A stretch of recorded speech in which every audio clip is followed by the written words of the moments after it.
In today's video, we are going to convert the 3-channel ABS that is in this 94 Mustang to a 4-channel ABS that came out of like a new edge Mustang. So stay tuned.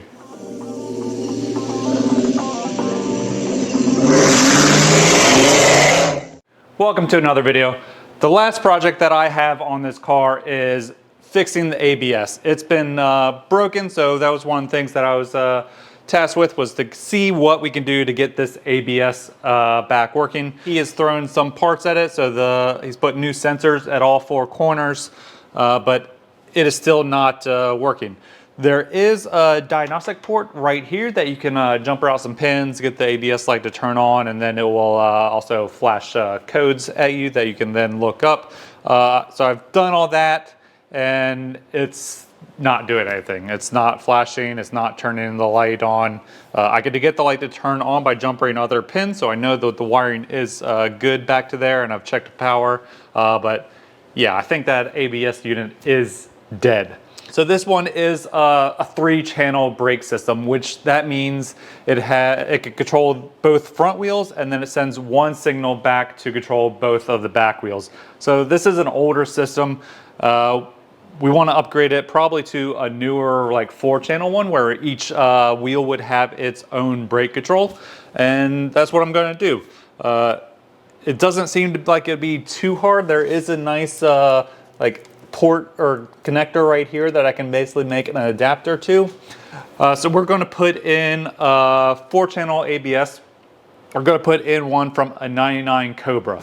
So where are we going to get a 99 Cobra ABS system? We're going to pull it out of my car. So the ABS system in my car works.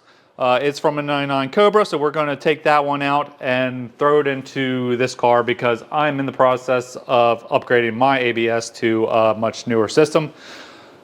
But it's not going to be a direct swap as I was hoping, so we'll dig into that a little bit later. The other thing that he's been complaining about is that the brakes are stiff. So this car does have Cobra brakes, so like brakes from a 0304 Cobra. And it still has the factory master cylinder on it. So this one is 1 1/16". So if we go to like the Cobras of this era, they had a 5/16". So going to a smaller master cylinder will allow the brake pedal to have more travel, be a little bit softer, and hopefully that will allow better control. That is what I did on my car as well. When I had the Cobra brakes, I had the 5/16 master cylinder on there. So we'll do that. I already got that swapped here. So this is the bore that you want to measure. This measures 5/16, where when we pull that one off, it will be a much larger inner bore. One of the things that is different on these is the ports are different sizes, but Maximum Motorsports makes lines to basically adapt that, so then I don't need to cut up these lines or make new lines or anything. It's fairly cheap, 30 bucks. Get all the correct lines to basically make this a bolt-in solution. We have both of the ABSs out of the 2 cars, so this is the 3-channel one out of this car, and then this one's the 4-channel one that's out of a Cobra. So it actually says Cobra on it, which is how I know that. Also, I pulled it from the Cobra, but that's how you know that it's actually from a Cobra car. So we will use that. The bracket is a little bit different, but should be able to make it work into the factory location down there. So for these cars, the ABS, if you don't know, is mounted right in this front corner, down next to like the radiator tank. All the lines run there. There's all the wiring runs there. So that's my plan, is to put this one down in the factory location. Some of you may be asking, why not just delete the ABS? Get rid of it. It's a worthless system, especially these 3-channel ones, which they do make block off plates that basically go in there to delete the ABS. You don't have to do any special things. It all plumbs right in, good to go. But this is a race car, and we want to brake as late as we can, brake as hard as we can, and that is what the purpose of this swap is, the purpose of having a race car with ABS. Usually ABS is going to be quicker around the racetrack because you're able to brake later, you're able to do that acceleration much longer, and then you can just brake as hard as you can to get the car slowed down. Wiring. So this one is just one single plug, where this one has this plug and then this plug that's for the power, so it had two plugs going to it. But it's nice because it's just kind of this short adapter. This harness is the one that was in my car, which I had pulled mostly from that that Cobra. So we'll be able to easily, you know, cut this. It actually has the same plug right here. So we'll be able to kind of cut some of these lines and then wire it into this plug, which I have the pins for, so we won't have to do any shoddy, you know, soldering or crimps or anything like that. We'll be able to pin it directly into this connector, which will be very nice and OEM as much as possible. One of the things that I was curious about though is the weight.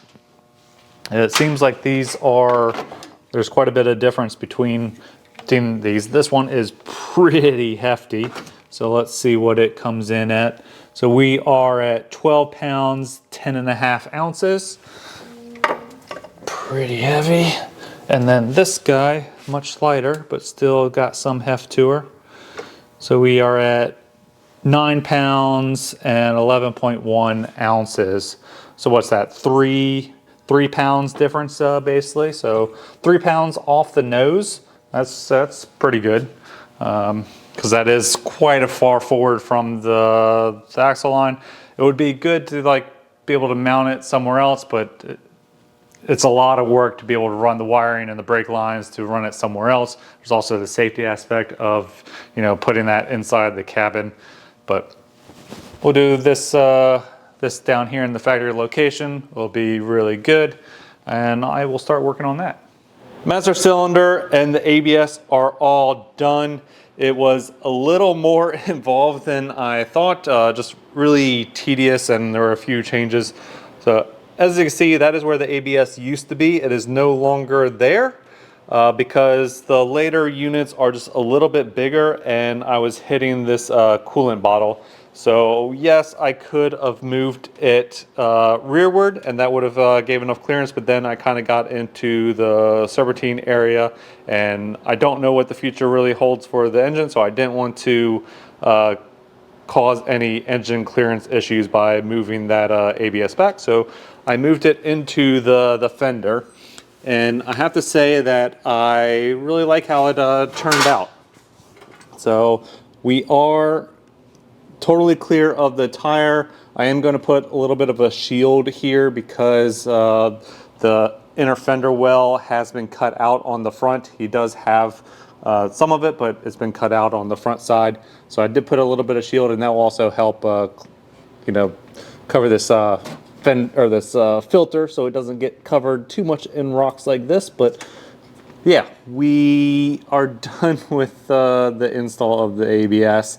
So what I did, I made new lines. So I cut the lines down there to where I could have like a nice straight section that would be supported, put a union on there, and then ran new lines from just underneath there to here. That is for the front and rear from the master cylinder, and then the driver's side front. I didn't want to have to redo lines all the way back there. And then for some of these other lines, so I made a brand new line to go to the passenger front, because that one was just a short run. And then I made a brand new line that went to the rear. And then I made another brand new line that went to the other rear. So I reused one of the rear lines for the driver's side, and then I made a brand new line for the passenger rear, and we will go take a look at that. I put on as many P-clamps in here, and on the frame rail, everything is nice and supported. I'm not too worried about anything kind of vibrating or getting damaged over time. So try to support everything as much as possible, made it try to look as nice as I could. I mean, the bending of the lines, you know, try to do nice clean bends, but then you also get some wiggles in there. But I really like how it turned out. But yeah, let's go take a look at the rear to see what we did back there. So then in the rear, we just used a factory brake line for like 99 to 04 with ABS. We had to drill and tap a hole in there, but that's not too bad. And then this ABS line, or this brake line, just runs to the factory location. And if you run coilovers, you're likely going to have to bend this hard line that comes off of the banjo bolt location. So I did have to bend this in a couple of different positions to get it away from the coilover to clear. Make sure that you aren't bending it right at this joint. You don't want it to break off of this block here. Kind of use, I used a wrench in different locations to kind of be able to support it and not being able to just bend right at that location there. And then on the passenger side, same deal, but then we ran a whole new brake line that kind of goes up, it follows the stock routing as much as possible. So we go up over the exhaust and then we kind of follow down up in the tunnel. We do cross over underneath or above the subframe connector there and then run along with the other ones. And everything, as you can see, is nice and supported on there as well with P-clamps. And then we had used a couple of zip ties up in the tunnel and then another P-clamp back here to be able to support everything. The plumbing was all pretty straightforward. It's then the wiring that got a little bit more involved. So I did use the factory little adapter plugs. So everything looks factory. Which turned out really nice because I did have to plug the pins for these connectors from some other projects that I've done. But one of the issues that I ran into is there's an extra power wire on these later ABS that are not on these older ones. So what I did, looking at some schematics and things like that, so in the connector that's right down here, we pulled out the one that is for the convertible, since this car is obviously not a convertible, and we will reuse this fuse location right here that's for a convertible. And I pulled that wire out, pulled it up here, ran it to the front, and ran it all the way to the ABS. So now we have the ABS fuse, and then another fuse, and then it also gets power also from the internal fuse in there. So we're doing it as factory as we can, and I really like how it turned out. It looks really factory other than this extra harness that basically had to be ran, but that's just one wire that goes into there, but we're using all the same plugs. It will work perfectly fine. I've already turned it on. The ABS light does come on the dash, which is a good sign. So all that's left now is to finish getting these brakes all bled, and then we're going to go test it out. All right, so a quick shot on what it actually took to do the wiring for this. So I have a factory manual. So this is for a 94 Mustang. That's actually for another car, but I kind of used it as a reference. I have this information that I got off the internet that has some of the ABS wiring that I used originally when I did it in my car. I have notes from when I did it in my car.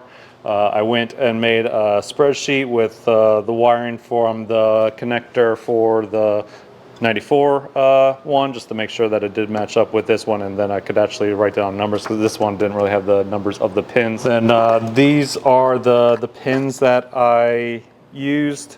If we can get her to focus on there.